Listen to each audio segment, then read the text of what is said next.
Ya.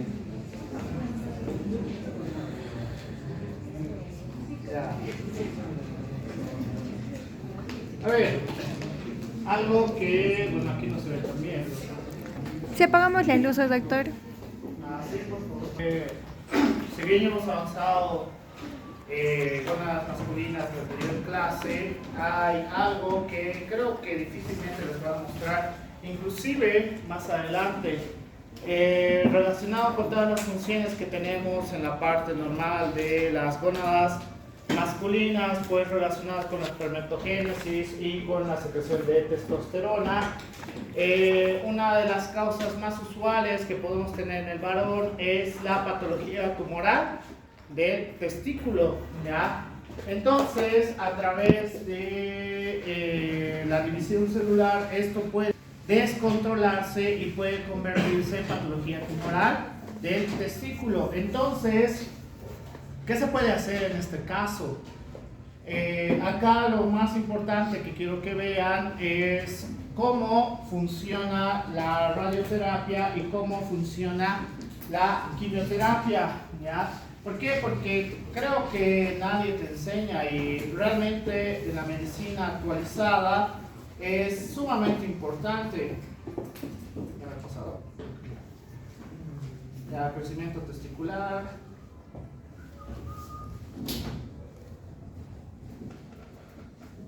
Ya, en la patología tumoral del testículo, cuando está afectado solamente un testículo, pues lo mejor que se puede hacer es la resección completa del tejido, ya la resección completa, y se analiza a través de la parte de anatomía patológica, pero lo que quiero que vean, aquí está.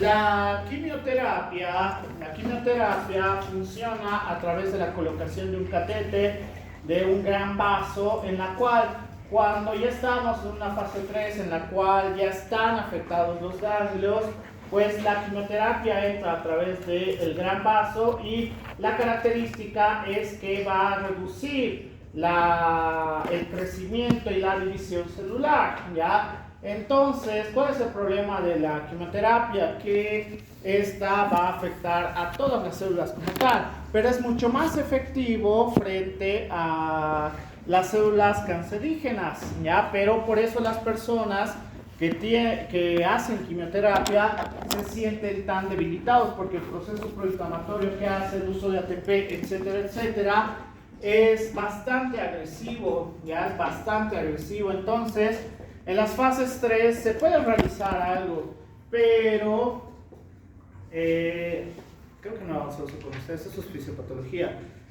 ¿Cuál es la ¿Cuál es la característica dentro de los estadios de cáncer?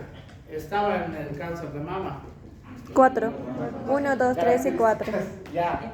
Inicio de tumoración. Ya, la aparición de la tumoración de una manera delimitada. Estadio 2. Tumoración. Aumento de la tumoración. Aumento de la tumoración. Y afección a la glándula. También puede afectar más partes de los tejidos, ¿ya? Sí. O sea, hasta una parte más profunda. En el estadio 3 ya hablamos de afección de ganglios. Y además que el crecimiento tumoral también puede ser mucho mayor, y en el estadio 4 ya es metástasis. Esta es en el testículo. No, este debe ser al Núcleo próptico hace un estímulo. La radioterapia funciona de esta manera, en la cual pues tratamos de hacer un enfoque directo para la destrucción de la tumoración como tal, ¿ya? A través de esta máquina hacemos el efecto de radioterapia, ¿ya? Acá tenemos una que es un poquito más antigua, supongo, que a través de un tubo enfoca directamente hacia donde se encuentra la tumoración, ¿ya? Y de esta manera podemos combatir la patología tumoral. Pero ¿qué es lo más recomendable si hablamos de patología tumoral? En la mayoría de los casos se recomienda la resección completa, tanto de cáncer de mama, cáncer testicular, cáncer de pene, que igual les puede dar a ustedes, ¿Eso les he dicho? ¿Sí les he dicho? Sí. El cáncer de pene les da a los varones por una cepa específica de, bien, VPH, el virus del papiloma humano. Es decir, los varones también pueden tener cáncer de pene a través de una cepa específica del virus del papiloma humano. Ahora, varones, esto que quede claro, ¿cómo pueden evitar el contagio a través, o para que no tengan o se reduzca el riesgo para tener cáncer de pene? ¿Qué? Eso leí que es ¿Qué? preservativo. Bien, varones, para que tengan un riesgo mucho más reducido, pues el uso de preservativo va a ser una regla como tal, ¿ya? Si no usan preservativos, pues corren el riesgo, porque así como ustedes transmiten el VPH que causa el cáncer del cuello uterino hacia las mujeres también pueden transmitir el tipo de VPH que cause el cáncer de pene en los varones. Así funciona, ¿ya? Por eso tienen que todos utilizar preservativo, ya sea el preservativo femenino o el preservativo masculino. Cualquiera de las dos. Si normalmente son los varones los que no quieren utilizar preservativo, según un dato, por si acaso. Por eso lo recalco y era lo que quería que vean. Porque normalmente no saben cómo funciona la quimio o la radioterapia. Y es importante. Yo sé porque mi abuela le dio cáncer de cuello uterino en fase 3, creo. Y pude ver en vivo cómo funcionan las máquinas de radio y quimioterapia. ¿Qué pasa nomás? Pues, ¿por qué pide permiso? Ay, me he asustado, pensé que era otro. No, ¿qué tal? Ya.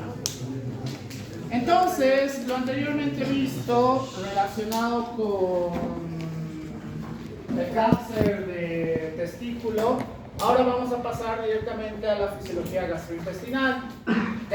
De las hojas que les he dado para, bueno, normalmente lo que hago con mis paralelos en las que soy mentor es darles una hoja en la cual puedan colocar qué es las partes positivas o su materia favorita hasta su materia que menos les gusta. Eso es muy subjetivo. Qué sé yo, a él le puede encantar genética y en lo último está fisiología, a ella le puede encantar anatomía patológica y en lo último está fisiología. Es muy subjetivo, ¿ya? Por el cual normalmente hago estas cosas para hacer autocrítica en cosas que yo no puedo percibir, ¿ya? Una de las cosas que me han puesto y ahora lo trato de modificar en todas mis diapositivas es exactamente donde está saliendo la información, ¿ya? Aquí son 3 libros. El libro de Fisiología de Guyton, en la unidad 12 vamos a tener en el capítulo 63, 64, 65 y 66. Fisiología de Lippincott en la unidad 7, capítulo 25, 30, 31 y 29, perdón, 30, 31 y 32. Y Fisiología de Netter en la sección 6 de la página 243, perdón, a la 301. O sea, es bastante información que necesitamos para la fisiología gastrointestinal, por si acaso. Ya está colocado, ya no es necesario que me pregunten de qué libro leo. Ahí está colocado. Entonces, iniciando con la fisiología gastrointestinal, te dice que la fisiología gastrointestinal inicia desde la cavidad oral, ¿ya? Inicia desde la cavidad oral. No solamente tenemos que pensar en la parte gástrica, en la parte intestinal, sino que vamos a tener diferentes fases, en la cual la fase cefálica va a iniciar, precisamente según palabras del Guyton, desde la visión, el olfato, la cavidad oral hasta la parte final del esófago. Ahí vamos a tener la fase cefálica. La fase gástrica va a iniciar a partir de que el bolo alimenticio ingresa al estómago hasta la segunda porción del duodeno. La fase intestinal va a iniciar a partir de la tercera porción del duodeno hasta el intestino grueso. Entonces, lo curioso y que nos refiere en los libros de fisiología es que todos estos se van a correlacionar, todos van a tener una importancia entre fases, ¿ya? No es que la fase cefálica es independiente, la fase gástrica es independiente o la fase intestinal es independiente. Todos van a tener una correlación como tal. Entonces, a partir de esto tenemos que recordar que la cavidad oral, a partir de los dientes, la lengua, la faringe, las glándulas salivales y el esófago van a conformar toda la parte de la fase cefálica. ¿Ya?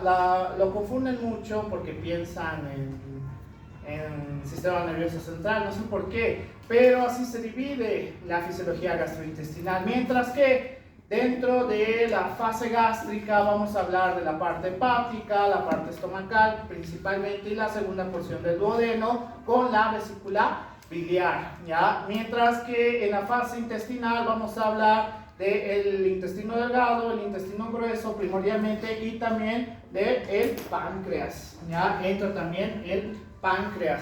Entonces, dicho esto, porque esto es anatomía y no es necesario recordarlo, dentro de las características histológicas, en la cual la división con el epitelio, la lámina propia, la muscular es mucosae, la submucosa, el músculo circular, el músculo longitudinal y lo más importante que va a ser el plexo submucoso y el plexo mientérico. A modo de recordar, esto también es importante, por eso en su tarea, era ustedes, no me acuerdo, era ustedes, ¿no? Entonces a nosotros. Recordar la parte de anatomía y de histología es sumamente esencial. ¿Por qué? Porque cuando ya vamos a hablar de cómo va a funcionar el sistema nervioso extrínseco y el sistema nervioso intrínseco, nos dice que el sistema nervioso extrínseco vamos a tener dos sitios como tal, un lugar parasimpático y un lugar simpático, en la cual estos van a actuar a través de neurotransmisores, ¿ya? La parte parasimpática va a actuar a través de la acetilcolina esencialmente, en la cual la parte parasimpática, gracias al nervio vago o al nervio pélvico, va a llegar al sitio de acción o el sitio del receptor que va a ser el plexo mientérico. Este va a llevar el estímulo hacia el plexo submucoso para que finalmente pueda llevar el estímulo hacia todas las diferentes partes como tal, ¿ya? Pero los sitios de acción se encuentran en el plexo mientérico y en el plexo submucoso, que va a ser dado a través de la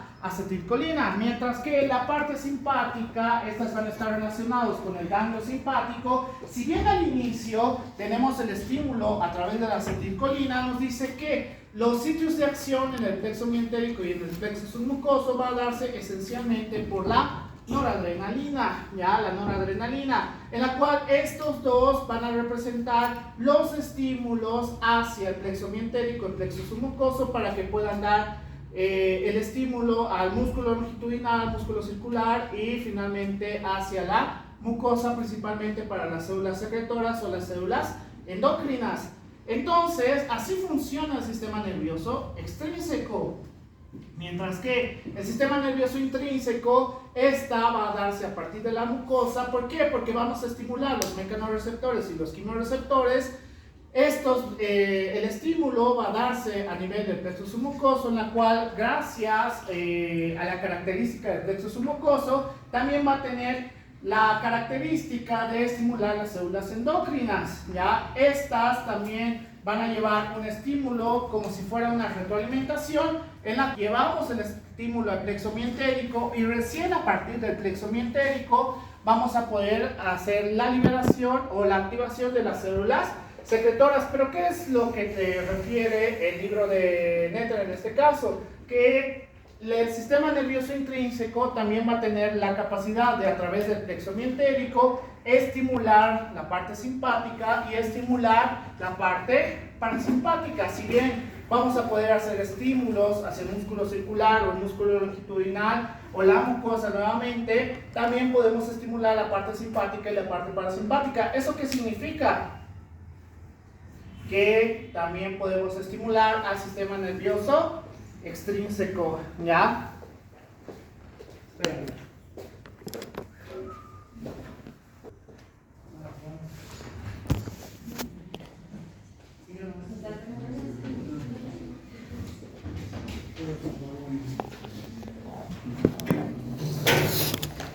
Entonces, el sistema nervioso extrínseco y el sistema nervioso intrínseco funcionan de esta manera, ¿ya? Por el cual pueden correlacionarse. Gran pregunta hacia ustedes. El sistema nervioso extrínseco, ¿cómo creen que podría tener su activación? Lean bien las palabras, extrínseco e intrínseco. Aquí está la respuesta. Primero, intrínseco. Si va a ser a través de mecanorreceptores y de quinoreceptores, ¿cuál creen que será tanto el peristaltismo? ¿Cuál? No estás lejos, pero va por ahí.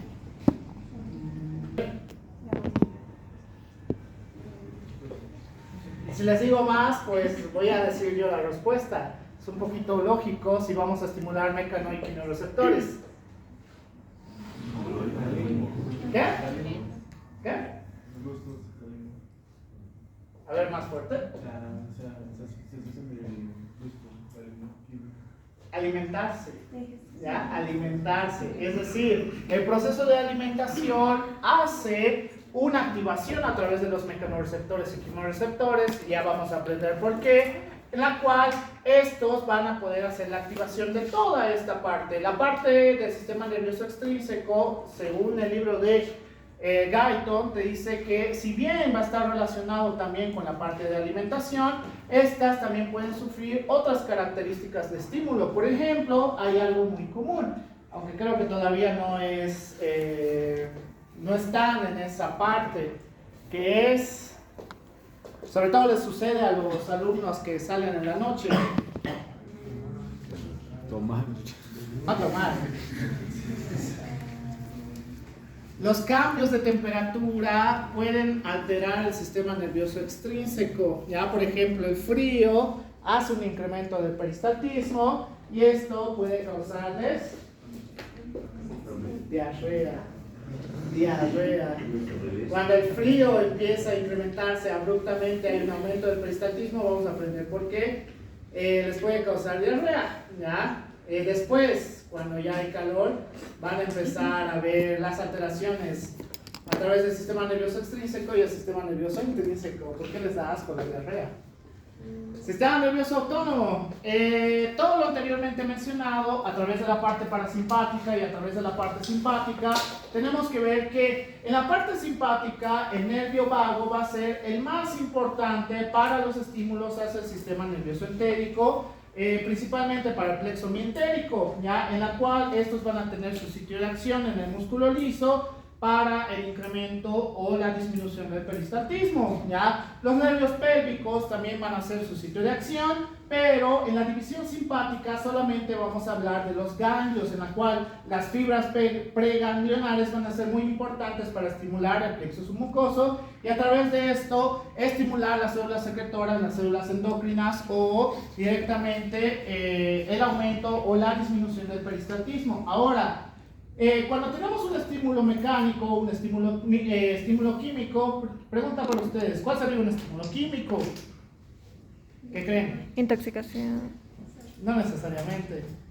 No estás lejos de El nosotros, químico. no necesariamente. ¿Qué? Estímulo químico hacia la parte gastrointestinal. Las enzimas. ¿Eso qué sería? Digestión. Bien, alimentarse, ¿ya? El estímulo químico. ¿Cuál sería el estímulo mecánico? Hay peristaltismo. Bien, Sí. el peristaltismo. Entonces, estos dos estímulos van a ir hacia la neurona sensitiva, en la cual también tiene la característica mecánica, la característica química, en la cual va a ir por dos vías, una vía ascendente y una vía descendente. A través de la vía ascendente, que va a estar relacionada con la parte oral, va a hacer un estímulo a la neurona motora excitadora, en la cual a través de la acetilcolina y la sustancia P va a darnos la contracción, mayor contracción, mientras que cuando estimulamos la vía descendente, esta va a ir hacia la neurona motora inhibidora a través del óxido nítrico principalmente y va a hacer una relajación. Es decir, si vamos a hacer un proceso de mayor contracción, mayor peristaltismo, sería cuando nos alimentamos o cuando el alimento llega a un sitio en específico. Esto incrementa el peristaltismo. ¿Qué causaría que reduzca el peristaltismo? Estreñimiento, ya, puede ser. ¿Qué más?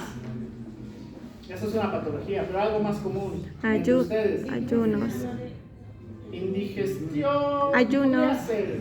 No deberían indigestarse por la edad que tienen. Bien, el ayuno. Estoy El ayuno diciendo. no tan prolongado como tal. Sí. ¿ya? El ayuno va a causar una disminución del peristaltismo. ¿Por qué?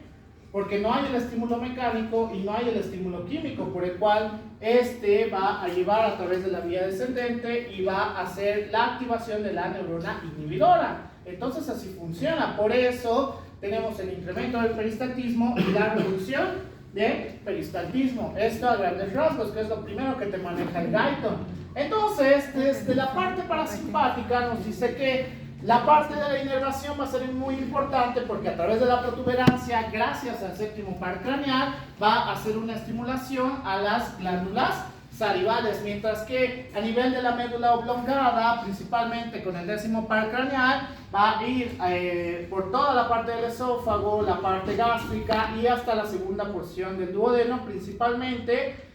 Según la literatura de Lippincott, puede llegar hasta el intestino grueso en la parte ascendente.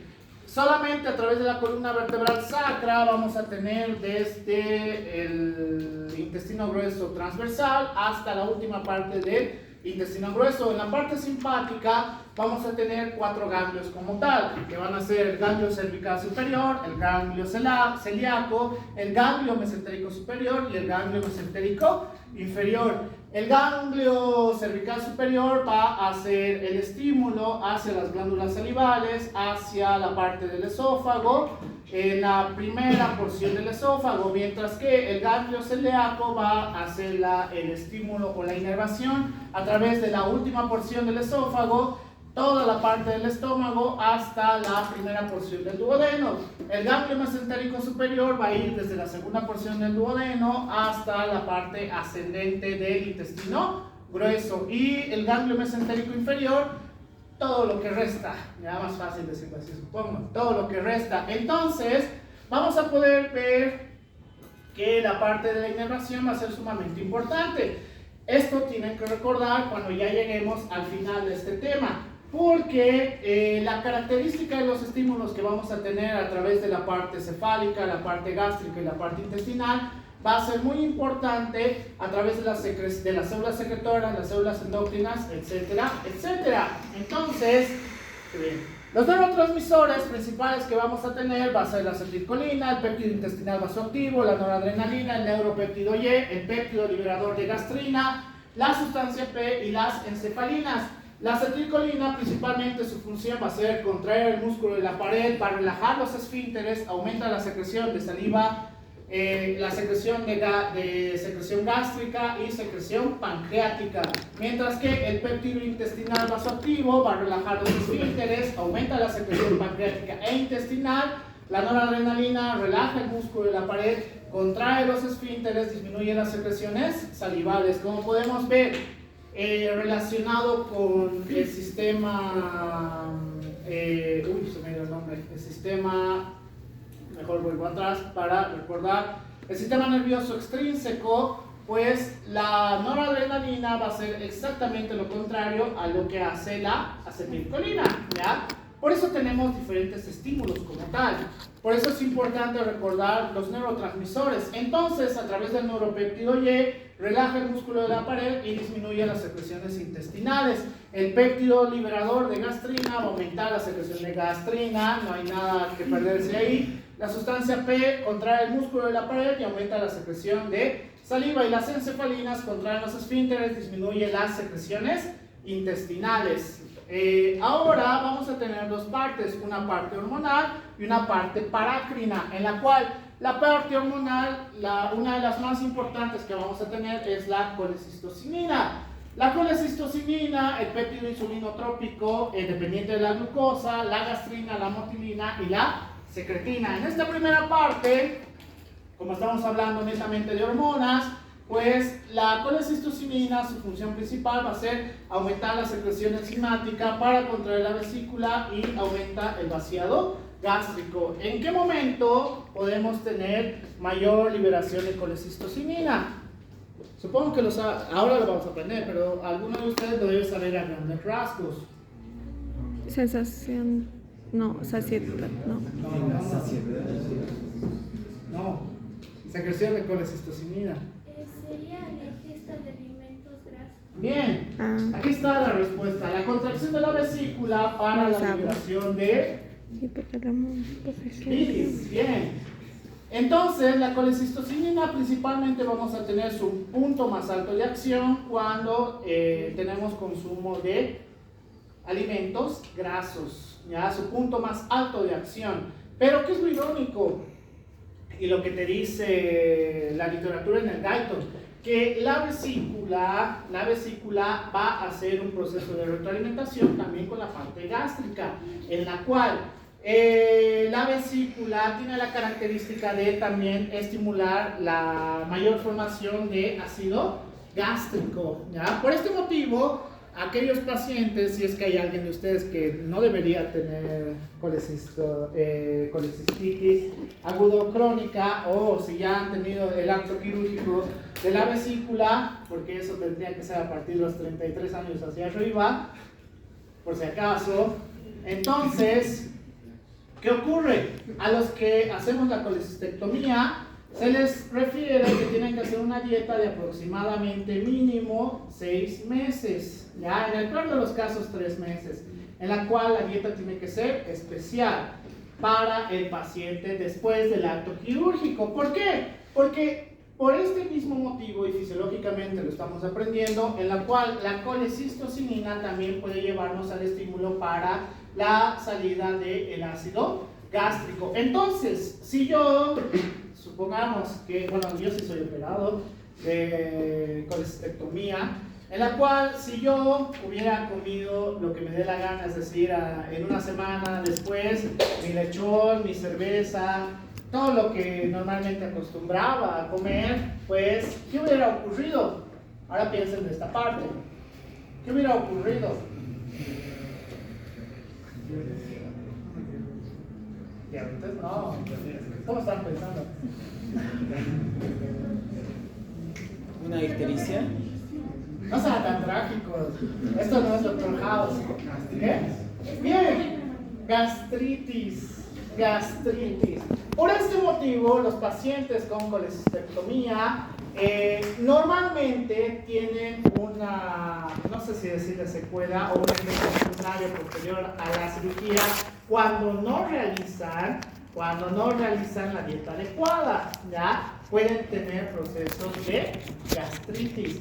Por eso, cualquier comida pesada que tienen posterior al acto quirúrgico empieza a incrementar el ácido gástrico y sienten mucha pesadez, ¿ya? Lo ideal es que dentro de los primeros 6 meses tengan una dieta adecuada para que su organismo pueda regular la salida de bilis, porque ya no hay la vesícula, y eso lo vamos a aprender después por qué, y el aumento de la secreción de ácido gástrico. Y ahora, justo hoy que estaba en la mañana, he revisado un artículo que salió en el Nature 2024 que refiere que también a través de la colecistocinina y las personas, lo voy a decir tal cual el artículo, las personas que tengan una relación de que comen en menos de 2 minutos y principalmente comidas rápidas, o sea, comidas grasosas, tienen mayor probabilidad de tener esteatosis hepática, o también dicho, hígado graso.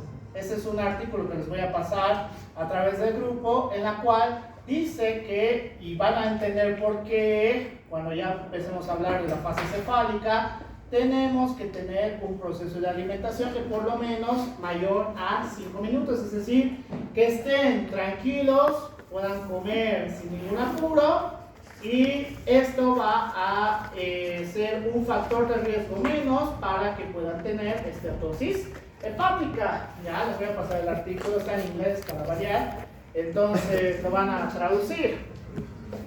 ¿Por qué sería esto muy importante? Principalmente para ustedes. Principalmente para ustedes. Ah, claro, todavía no han llegado a ese punto. Porque el personal de salud y el doctor supongo que no me dejará mentir, es uno de los problemas más grandes que tiene es que come en menos de 2 minutos. ¿Por qué? Porque siempre hay algo que hacer. Cuando sean internos, les va a suceder muy frecuentemente. Esto tienen que regularlo, ¿ya?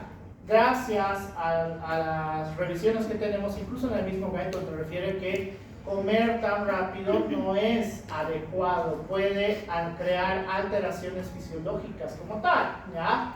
Entonces, ahora ya saben algo nuevo igual que yo. Por eso es importante actualizarse constantemente, ¿ya?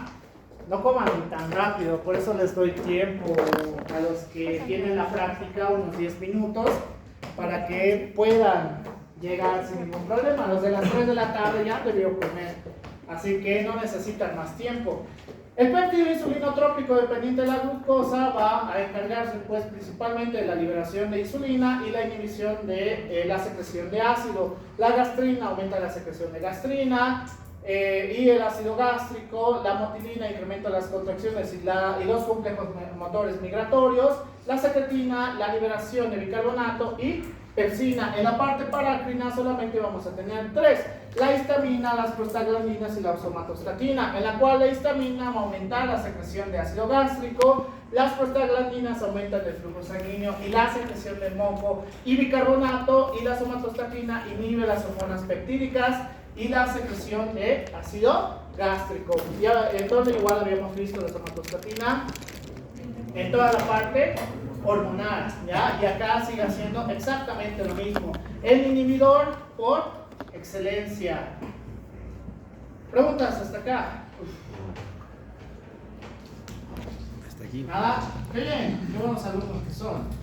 Entonces, los sitios de liberación de las hormonas, y esto voy a tratar de colocar más frecuentemente en mis diapositivas, porque era sugerencia de algunos de mis alumnos, en la cual si solamente coloco una imagen, pues hay algunos de ustedes que o están durmiendo o están despistados, pues no saben de qué estoy hablando, ¿ya? Así lo busquen en el libro, no entienden de qué estoy hablando. Por el cual voy a colocar el subtítulo como tal, sitios de liberación de hormonas, en la cual va a través de la parte del estómago, del intestino delgado y del intestino grueso. En la parte del estómago, principalmente su sitio de acción de la gastrina va a ser en el antro y va a empezar a reducir el estímulo hasta llegar al duodeno. El péptido insulinotrópico dependiente de la glucosa, la motilina, la el péptido insulinotrópico dependiente de la glucosa y la motilina, estas van a tener su sitio de acción principalmente entre el duodeno y el yeyuno. La colecistocinina y la secretina van a tener su sitio de acción o su sitio de liberación principalmente entre el duodeno hasta el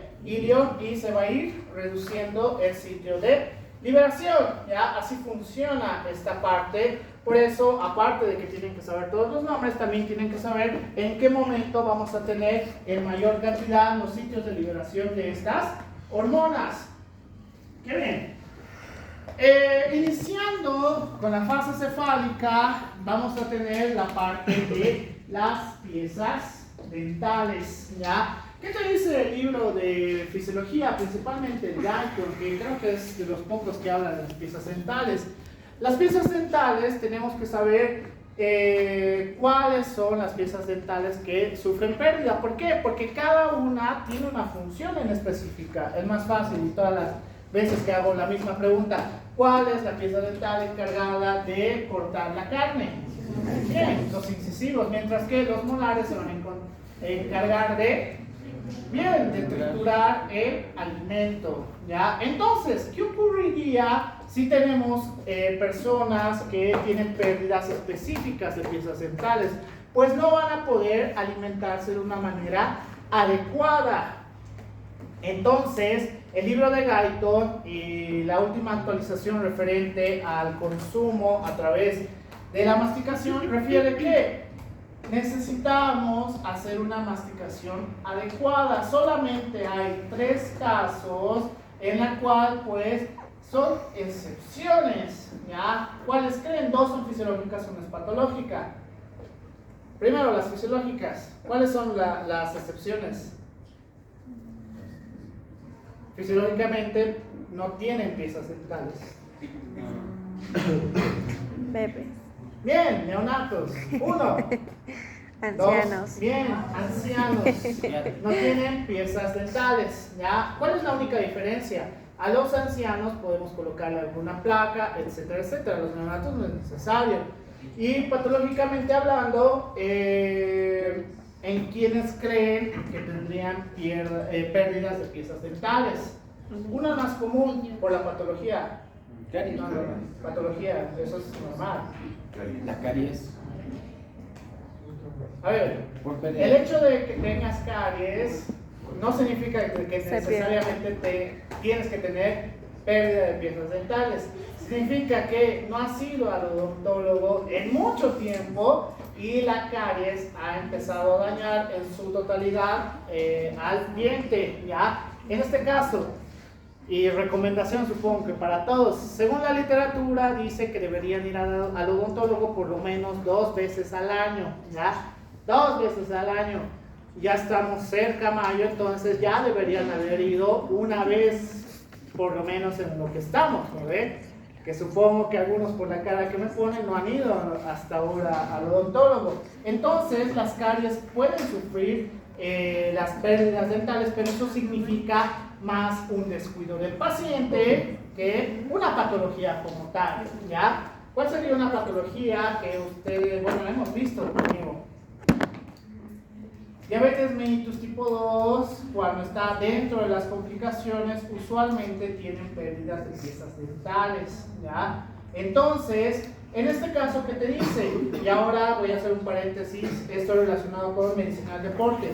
La literatura te dice que necesitamos hacer el proceso de masticación, porque a través del proceso de masticación vamos a estimular también la secreción de saliva y el estímulo hacia las glándulas salivales. Esto es muy importante, por el cual en aquellas personas que no tienen piezas dentales de manera patológica, pues puede sufrir una alteración de la fase cefálica. Ustedes podrían tener una alteración de la secreción de saliva sin la necesidad de tener diabetes. Hay una, creo que ya no es tan común, o bueno, eso espero creer. Hay una, pero el consumo de jugos de fruta, jugos verdes, o inserte cualquier jugo, hasta jugos de carne hay, inserte cualquier jugo, no se debería hacer tan frecuentemente. Hay dietas específicas basadas en jugos, ¿ya? Esto no se debería hacer, ¿por qué? Porque altera la parte cefálica, porque, no sé, díganme, loco, sería raro que alguno de ustedes, mientras está tomando su jugo de naranja, por ejemplo, que he visto en la cafetería, que empiecen a masticar. ¿Por qué? ¿Por qué no mastican? No hay nada que masticar ahí, no hay nada que masticar. Directamente pasar hacia la fase gástrica. ¿Cuál es el problema de todo esto? Que supongo que han debido ver en el Facebook, alguna vez les ha debido aparecer, en la cual te dice cuánto es la cantidad de azúcar de diferentes líquidos. ¿Y cuál era el más alto? ¿Qué? El jugo. ¿Por qué? ¿Significa que los jugos son malos? ¿La fruta es mala? Cuando la comes se tira, ¿no? Pero el jugo sí, Ya. eso les trae el azúcar. La naturaleza en su infinita sabiduría te dice que las frutas son partes esenciales de la alimentación.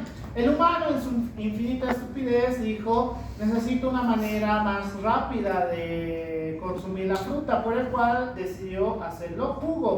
La cantidad de fructuosa, es decir, azúcar que vamos a tener de las frutas, va a ser una bomba hacia la parte intestinal, ¿ya? La parte hepática y el páncreas van a sufrir una función abrupta cuando consumen constantemente jugos de frutas, ¿ya? Entonces, ¿qué es lo que deberían hacer? La fibra hace que el proceso de degradación de la fruta sea mucho más adecuado y pueden aprovechar mucho mejor la fructuosa, ¿ya? Lo van a aprovechar mucho mejor cuando lo consumen con fibra, ¿ya? Con fibra de la fruta. Cuidado, hagan lo que algún estudiante me dijo. Entonces, doctor, tomo mi jugo de frutas con galletas de fibra. No es la solución, ya no es la solución, sino que consuman la fruta. ¿Por qué? Porque irónicamente, qué sé yo, ¿cuántas naranjas pueden comer en un día? O bueno, en un almuerzo. Las chiquitas. Ya, aquí se depende si son naranjas muy grandes o naranjas pequeñas. Puede ser, pero lo común es que hasta 3 o 4, en el peor de los casos, ¿no ves? En el peor de los casos. Pero ¿cuánto necesitas para hacer un jugo de naranja? Bien, puede ser 5, puede ser 6. Entonces, es exagerada la cantidad de azúcar que vamos a tener a través de las frutas. Por eso tienen que consumir como personas normales, ¿ya? ¿Por qué? Porque una de las consecuencias más severas que podemos tener por dietas con jugos de frutas es cáncer pancreático. No es tan común, no es como que ustedes hoy día hayan tomado su jugo y ya tienen cáncer pancreático, sino son esas dietas severas que tienen a base de jugos, porque sé que todavía las hay. Entonces, ahí tenemos que tener mucho cuidado, ¿ya? Mucho cuidado. Por eso tampoco enflaquecen, porque es una bomba de azúcar. La parte hepática pues va a ser mayor formación de tejido adiposo, y la parte de la insulina tampoco va a ayudar a que empiecen a disminuir de peso. ¿Por qué? Porque todo el tiempo están consumiendo azúcar, ¿ya? ¿Qué es lo que deberían consumir entonces?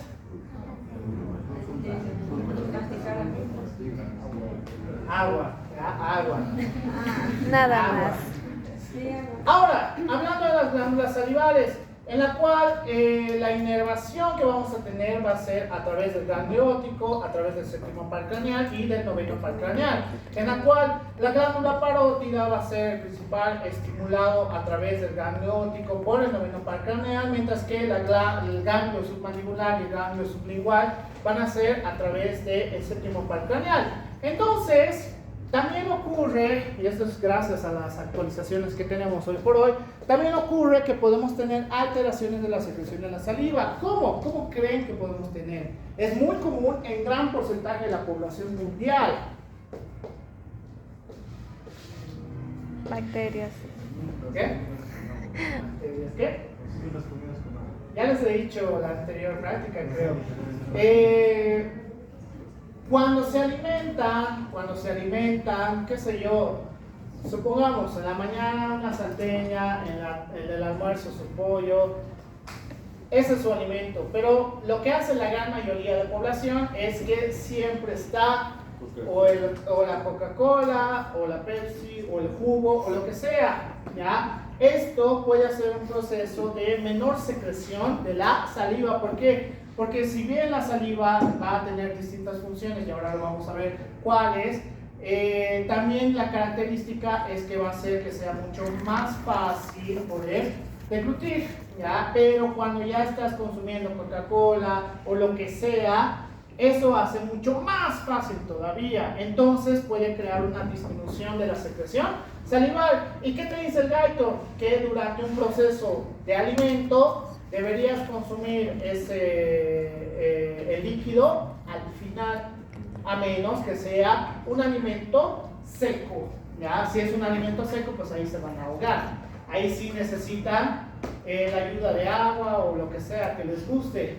Entonces, como podemos ver en la parte cefálica, podemos tener distintas alteraciones, ¿ya? Podemos tener distintas alteraciones por solamente sus estilos de vida. Ni siquiera estoy hablando de patologías en este caso, solo por los estilos de vida podemos tener alteraciones de la fase cefálica. ¿Y por qué es importante hablar de la secreción de la saliva? Porque los componentes de la saliva, que no se ve un diablo, vamos a tener la lisozima, la lactoferrina, la inmunoglobulina A, las proteínas ricas en prolina, la amilasa salival y la lipasa lingual, en la cual la lactoferrina y la inmunoglobulina A van a ser principalmente relacionados para combatir a bacterias y virus, ¿ya? Es decir, no es que la regla de 4 segundos ha impedido que te enfermes, sino la saliva, ¿ya? Pero hay un pero en esto. Si la bacteria o el virus tiene características mucho más fuertes que la lactoferrina o la inmunoglobulina A, pues va a poder ingresar al organismo y va a poder causar infección, ¿ya? Entonces, por este motivo, también tenemos la necesidad de hacer la combinación con saliva. Ya tenemos que hacer la combinación con saliva. Y las dos partes más importantes, la amilasa salival, la amilasa salival, o también dicho alfa amilasa y la lipasa lingual, van a ser muy importantes. ¿Por qué? Primero, la alfa amilasa va a ser muy importante porque cuando la alfa amilasa va a llegar a la zona gástrica, es decir, al estómago, esta va a estimular la formación y la salida de ácido gástrico, es decir, algo que en los jugos no puedes hacer, ¿ya? ¿Por qué? Porque no hay la combinación con la saliva como tal. Entonces, por esto es importante hacer la masticación adecuada y la combinación con la parte de la saliva. Y la lipasa lingual, que también va a estar relacionado como para degradación de enzimas, va a ser una de las partes más esenciales que vamos a tener, ¿ya? Todos los componentes de la saliva son importantes, pero estas son las más llamativas que vamos a tener según lo que refiere el Lippincott. En el Guyton solamente habla de la lactoferrina, inmunoglobulina A y la amilasa salival. Las otras ni siquiera las menciona, pero acá están, ¿ya? Entonces, dentro de los componentes salivales también vamos a tener la concentración de iones, en la cual el sodio va a ser en gran cantidad. Entonces, y esto es a donde quería llegar. ¿Por qué? Ahora que hemos visto esto, ¿por qué la práctica anterior a algunos creo que llegó hasta el vómito y a algunos solo ha causado náuseas? ¿Por qué les causaba náuseas? Masticar algo, no es ni siquiera algo raro, ¿no? Una galleta. Porque aumentaba la concentración de sodio, o sea, la galleta se sentía más salada en cuanto a la masticación. Porque les he pedido esencialmente una galleta salada para que a través de la combinación con la gran cantidad de sodio que tenemos, cada vez la cantidad de sal se incrementaba. Y ahora vamos a ver por qué, y hasta ahí es donde voy a hablar de fisiología gastrointestinal. Entonces, vamos a ver que las cantidades de sodios van a ser en mayor cantidad en relación al cloro, al bicarbonato y al potasio. Entonces, ¿cómo vamos a llegar a esta parte? Desde la parte vasolateral vamos a tener el contratransporte a través del sodio y potasio de pasa. Como el potasio va a ir directamente desde la célula hacia la parte vasolateral, por eso tenemos una disminución del potasio a través de un contratransporte de los hidrogeniones con el sodio, hace que ingrese más cantidad de sodio y vamos a tener un cotransporte a través del sodio, cloro y potasio, ¿ya? Que estos dentro de la célula va a tener la característica de la formación de agua más agua más CO2 para la formación de bicarbonato e hidrogeniones, principalmente para esta acción, ¿ya? En la cual, si bien vamos a tener una cantidad de potasio que va a ir a la zona apical, principalmente el sodio tiene la característica para ir en un transporte pasivo, ¿ya? En un transporte pasivo, por eso tenemos tanta cantidad. Entonces, el bicarbonato solamente va a ser un efecto amortiguador, ¿ya? En la cual este efecto amortiguador principalmente relacionado con dos tipos de alimentos, ¿cuáles creen?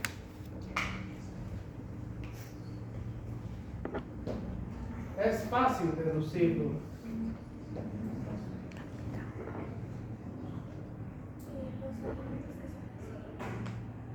No necesariamente porque no consumimos tan frecuentemente, pero podría ser los alimentos ácidos. Está bien. ¿Qué más? Algo más común, sobre todo latinoamericano. Almidón. Picantes. Bien, picantes. ¿Qué más creen? Comida excesivamente condimentada, ¿ya? Excesivamente condimentada. El bicarbonato va a ser un efecto buffer, ¿ya? Va a ser un efecto buffer para evitar daño a nivel de la zona gástrica. Por eso también es importante masticar, ¿ya? Por eso es importante masticar. Y ahora voy a hablar de las comidas picantes cuando llegue justo aquí. Los sabores de la lengua, lo que a mí me han enseñado cuando yo era estudiante, pues ahora ya no se maneja y siempre lo coloco acá, el mapa lingual clásico, ya nos enseña el mapa lingual clásico, en el cual te decían que en la base es amargo, la gran cantidad de partes de la lengua va a ser ácido, en las partes laterales es salado y en la punta de la lengua tenemos la capacidad de detectar dulce, ¿ya? Así ya no funciona. ¿Cómo ustedes podrían deducir que no funciona? O sea, porque esto está erróneo. No está mal. Me pongo dulce en los lados que supuestamente solo es ácido y aún así puedo captar el sabor. Está bien. Por ejemplo, igual, si se quema en la punta de la lengua tomando algún líquido caliente, significa que ya no van a poder percibir dulce. No funciona de esta manera, ¿ya? Entonces, el mapa lingual clásico ya no se utiliza, ya no se utiliza. Eso es medicina del pasado, por si acaso, por si alguna vez les mencionan, porque si a mí me han enseñado, estoy seguro que ustedes también les pueden mencionar. Entonces, ¿cómo funciona? A través del poro gustativo vamos a tener tres tipos, en la cual vamos a tener el tipo 1, que va a abarcar el 60% de la porción, el tipo 2 que va a abarcar un 30% de la porción y el tipo 3 que va a abarcar menos del 10%. El tipo 1 va a estar relacionado con la transducción del sabor salado, ¿ya? Con la transducción del sabor salado. El tipo 2 va a estar relacionado con la transducción del sabor dulce, el sabor amargo y el sabor umami, ¿ya? El sabor umami. Y el tipo 3 va a estar relacionado principalmente con la transducción del sabor ácido. Ahora, aquí, ¿qué sabor no hay, pero que disfrutan muchas personas? Bien, no existe la captación del sabor picante, solamente causa un proceso inflamatorio, ¿ya? En la cual esto te dice que según las nuevas directrices relacionadas con las nuevas guías de obesidad, que ya lo habíamos visto, te dice que un alimento adecuado es un alimento que no está excesivamente condimentado y que principalmente no lleve nada de picante, ¿ya? Nada de picante. ¿Por qué? Porque, ¿cómo sabemos que hace tanto daño la comida picante? Gracias a México, otra vez lo vuelvo a mencionar, ya lo había mencionado en obesidad, ahora gracias a México, que ellos literalmente hasta en el helado pueden colocar picante y en la fruta. Entonces se ha visto que tiene alteraciones del ácido gástrico, tiene alteraciones de la secreción de colecistocinina, por el cual se altera la fase cefálica, se altera la fase gástrica y se altera la fase intestinal. Por este motivo no se debería comer picante y mucho menos aquel picante que los pone rojos, los empieza a hacer sudar y empiezan a lagrimear. Ese tipo de picante es bastante agresivo y su mismo organismo dice que no lo puede tolerar, ¿ya? No lo puede tolerar. Pueden tener gastritis a partir de estos procesos. ¿Qué es lo más común? En México, una gran cantidad de población tiene gastritis y enfermedades gastrointestinales, sí. Igual colecistitis, etcétera, etcétera. Entonces no existe el sabor picante, ¿ya? No quiero volver a escuchar que digan es que el picante le da sabor a mi comida, eso es falso, no le da sabor a nada, pero hay algo que sí está relacionado con un hábito principalmente latinoamericano, que es colocarle sal a la comida, y esta es la explicación. La sal, que tiene la capacidad de transducción, porque vamos a tener un 60% del tipo 1, pues realmente te hace percibir de una mejor manera el sabor de la comida, ¿ya? Por eso, la gran mayoría de personas siempre necesitan por lo menos una pizca de sal para sus alimentos, ¿ya? Así se explica la fisiología. No solamente es decir, es que es más delicioso, no funciona así. Mientras que en el tipo 2, que supongo que algunos de ustedes no han debido escuchar, el sabor umami. El libro de fisiología te dice que se traduce como sabor delicioso, ¿ya? Pero que está relacionado principalmente con aquellos alimentos a través del glutamato, ¿ya? ¿Qué alimento específico se podría considerar para estimular el sabor umami? los quesos, ¿ya? Los quesos. Por eso los quesos tienen una característica diferente al momento de probarlo, ¿ya? Y hay un montón de quesos, Cada uno hace una transducción diferente. Supongo que la gran mayoría ha visto Ratatouille, y si no, es el momento perfecto de que vean Ratatouille. Cuando empieza a probar sabores, empieza a tener colores, ¿ya? Los colores que se ven son similares a estos colores. Por este motivo, ¿ya? Por este motivo. Porque está captando o está haciendo la transducción, y cuando combinas sabores, hace un estímulo del tipo 1 o del tipo 2, ¿ya? Por el cual sabe mucho mejor, ¿ya? Sabe mucho mejor. Entonces, los sabores de la lengua también van a ser muy importantes. ¿Por qué? Porque cuando tenemos la capacidad de estimular el poro gustativo, vamos a tener la capacidad de mayor secreción salival. Por ese motivo, la parte cefálica te dice que también puede ser a través de la vista o a través del olfato, porque imagínense tener su plato favorito, no sé cuál será su plato favorito de todos ustedes, cada uno tendrá su plato favorito, con ese olor característico y que se vea en una buena presentación, pues los hace salivar más, ya los hace salivar más, por el cual también sería un estímulo adecuado para la fase cefálica. Por eso los alimentos tienen que verse bien también, tienen que oler bien también. No es como cuando cocinas tu primera vez y parece vómito de perro, ¿eh? Porque todo lo has combinado. Así que eso también influye en la parte de la fase cefálica.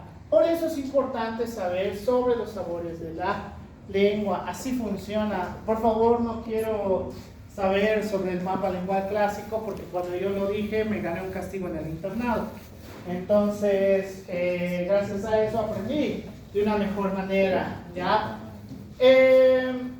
Relacionado con aquellas personas que tienen una gran capacidad de poder diferenciar los alimentos en una comida, no es más que aquellas personas que tienen mayor formación o números de papilas fungiformes, ¿ya? En la cual mayor formación de papilas fungiformes, mayor capacidad de poder diferenciar los componentes de la comida, ¿ya? Por eso hay catadores y demás, en la cual te dice, esto tiene un poquito de orégano con una pizca de sal y demás, y hay otros pues que dicen, esto es pollo, y para de contar, ¿no ve?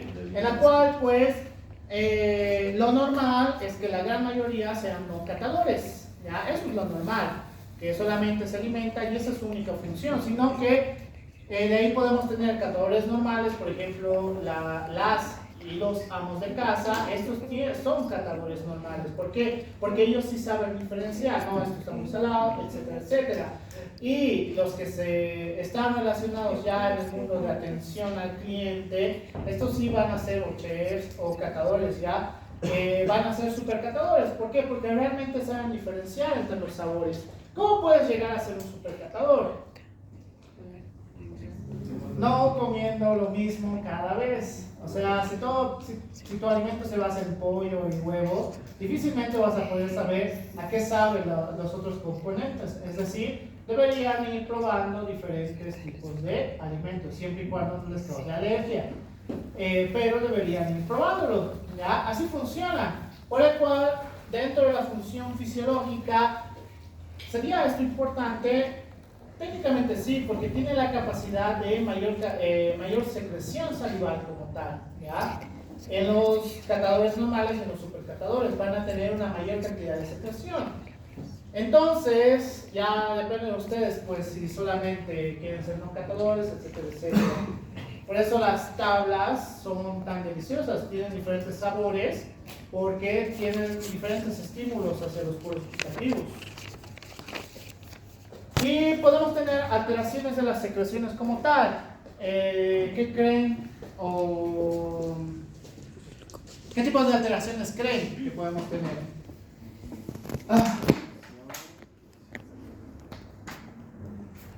Creo que se le llama lengua geográfica. Hay una... Ya, estás en lo correcto, pero es una patología en la cual hay una disminución de las secreciones como tal, en general. No me acuerdo si llevan hasta este punto.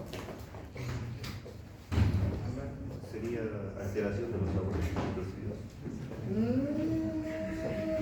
No específicamente. Queratosis. Podría ser. Podría ser, pero. A ver, antes de que. Antes que me vaya Pablo. Hay patologías en las cuales causa disminución de las secreciones, ¿ya? En la cual cuando hay una disminución de las secreciones salivales o directamente no hay secreción salival y puede causarte una lengua geográfica, que eso sí es correcto, con la función fisiológica que ocurriría, con la fisiología que ahora les he explicado. No habría devolución, mejor devolución. No había secreción de. No está mal, podemos tener alteraciones de los mecanorreceptores y quimioreceptores. Dos, podemos tener alteraciones para la parte de la alfa-amilasa o la lipasa lingual, ¿ya? Y ya no tendríamos el medio protector, que es la saliva. Entonces, esto puede llevarte a infecciones gastrointestinales, alteraciones gástricas, alteraciones intestinales, etcétera, etcétera. Voy a cambiar de imagen. Esto está de un libro, pero está así en blanco y negro. Qué bien.